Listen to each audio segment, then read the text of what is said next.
السلام علیکم ورحمۃ اللہ وبرکاتہ۔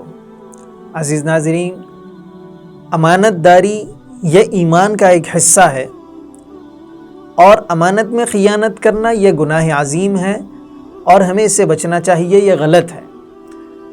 دیکھیے، جو مومن و مسلمان اللہ رب العزت پر اور آخرت پر ایمان رکھتا ہے وہ کبھی بھی امانت میں خیانت نہیں کر سکتا۔ اسے اس بات کا احساس ہوتا ہے کہ اگر میں نے کسی کے ساتھ زیادتی کی، کسی کے ساتھ حق تلفی کی، کسی کے ساتھ میں نے ظلم و زیادتی کی تو میرا اس کا آخرت میں حساب ہوگا، اللہ رب العزت کے یہاں میں جواب دہ ہوں گا، میرا حساب و کتاب ہوگا۔ اسے یہ بات یاد رہتی ہے۔ اور جو مسلمان و مومن اس حالات میں ہوتا ہے اور وہ ایسے ماحول میں ہوتا ہے کہ اس کے ایمان میں کمی آتے رہتی ہے، تو وہ انسان پھر امانت میں خیانت کرنے سے نہیں رکے گا۔ ایسا انسان امانتوں میں خیانت کر سکتا ہے۔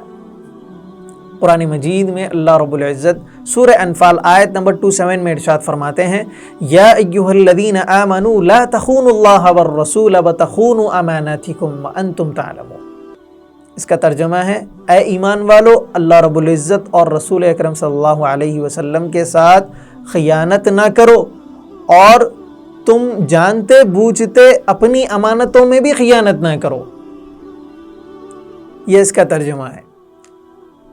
اسی طرح آپ علیہ الصلوۃ والسلام امانت داری کو ایمان کی علامت بتلاتے ہوئے فرماتے ہیں کہ لا ایمان لمن لا امانت لہ ولا دین لمن لا عہد لہ، کہ جس میں امانت داری نہیں اس میں ایمان کامل و مکمل نہیں ہے، اور جس میں معاہدے کی پابندی نہیں ہے، وعدے کی پاسداری نہیں ہے، تو اس میں دین نہیں ہے۔ ایک دوسری حدیث ہے جس میں آپ علیہ الصلوۃ والسلام فرماتے ہیں کہ جس میں 3 باتیں پائی جائیں وہ منافق ہے۔ جب بات کرے تو جھوٹ بولے، وعدہ کرے تو وعدہ خلافی کرے، تیسرا جب اس کے پاس امانت رکھی جائے تو امانت میں خیانت کرے۔ عزیز ناظرین، لفظ امانت سے جو مطلب ہمیں سمجھ میں آتا ہے وہ یہ کہ اگر آپ کے پاس کوئی مال و دولت رکھی جائے، کوئی چیز آپ کے پاس رکھی جائے، اور آپ کے پاس جو مالک جو چیز رکھایا ہے تھوڑے دن بعد اگر وہ آ کر لے تو آپ نے اس کو وہ چیز صحیح سالم اسی طور پر واپس کر دی، یعنی کہ آپ نے اس میں کچھ بھی خرچہ نہیں کیا، آپ نے اس میں کمی زیادتی نہیں کی، آپ نے اس میں سے کوئی چیز نہیں لی، آپ نے وہی چیز اس کو امانت میں لوٹا دی، یعنی کہ آپ کی یہ چیز امانت تھی، میں نے آپ کو یہ لوٹا دی۔ تو یہ امانت کے لفظ سے ہمیں مطلب سمجھ میں آتا ہے، اور یہ امانت کا ایک پہلو بھی ہے۔ لیکن قرآن و حدیث میں جہاں امانت کا لفظ استعمال ہوتا ہے، جہاں جہاں امانت کے الفاظ آئے ہیں وہاں پر ان الفاظ کے معنی میں اور اس کی تشریح میں کشادگی ہے، یعنی کہ جس طرح کسی شخص کی رکھائی ہوئی چیز آپ کے پاس امانت ہے، اسی طرح صحیح مشورہ دینا کسی کو یہ بھی امانت ہے، صحیح وقت پر زکوٰۃ ادا کرنا یہ بھی امانت ہے، صحیح معنی میں اور صحیح انداز میں نماز ادا کرنا یہ عبادت ہے۔ اہل حضرات کو منصب اور پوزیشن سونپنا یہ بھی امانت ہے، اور جو اہل حضرات ہیں، جو حاکم حضرات ہیں، ان کے پاس اپنی پوزیشن اور منصب یہ امانت ہے۔ کسی کے راز ظاہر نہ کرنا یہ امانت ہے۔ اگر آپ کسی خاص مجلس میں بیٹھے ہوئے ہیں تو ان باتوں کو اپنے آپ تک محدود رکھنا یہ امانت ہے۔ اسی طرح مزدور اور ملازمین حضرات کا ذمہ داری سے کام کرنا یہ بھی امانت ہے۔ کسی کی حق تلفی اور ناانصافی نہ کرنا یہ بھی امانت ہے۔ عالم کے پاس علم، والد کے پاس اپنی اولاد اور استاذ کے پاس شاگرد یہ ان کے پاس امانت ہے۔ اسی طرح جو اسکول و مدرسے کے متولی حضرات ہیں ان کے پاس اسکول اور مدرسہ امانت ہے۔